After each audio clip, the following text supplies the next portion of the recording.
তো বৃষ্টির মধ্যে আপনাদেরকে হাঁসগুলো দেখানো সম্ভব হচ্ছে না এখান দিয়ে দেখলাম মুখে মানে এদিকে একটা হাসি ভিজতেছে, ওটারও দিয়ে দূরাই দিলাম।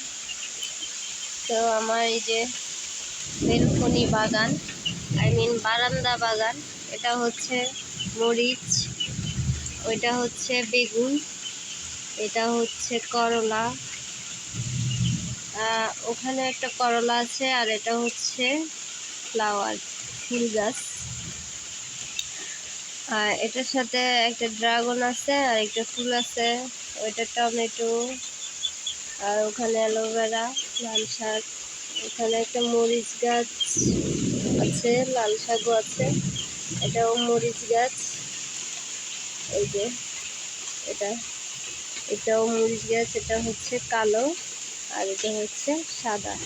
তো এটাতে প্রচুর পরিমাণ ফুল আসছে, বাট এখন একটা মরিচও ধরতেছে না, কেন জানি না, বলতে পারি না।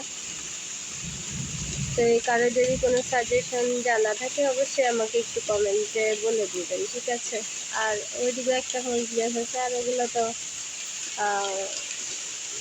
কি বলে ফুল গাছই, টাইম ফুল যেটাকে বলে, নয়টা ফুল বলি আমরা, আপনার ফুল বলি এটা।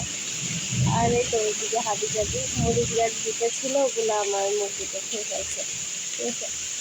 এই হচ্ছে বিষয়। তার এই যে দাঁড়িয়ে দাঁড়িয়ে আমি হচ্ছে বৃষ্টি উপভোগ করতেছি সকালবেলা, ঠান্ডা ঠান্ডা। আল্লাহ অনেকের হাঁস ছেড়ে দিছে, আমি তো ছাড়ি নাই। যাই হোক, টাকা আমারগুলো আরও কিছুক্ষণ থাকুক, তারপরে ছাড়বো। হ্যাঁ, ওখানে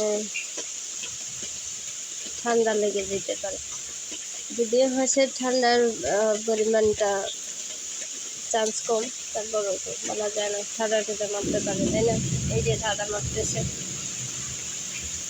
তো যাই হোক, সবাই ভালো থাকেন। কেমন লাগলো বৃষ্টিটা অবশ্যই কমেন্টে জানান। কারা কারা বৃষ্টিকে পছন্দ করেন সেটা অবশ্যই বেশি করে জানাবেন।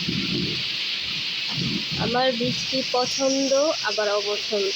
পছন্দটা হচ্ছে উপভোগ করার মাধ্যমে, যদি উপভোগ না করতে পারি তাহলে অপছন্দ।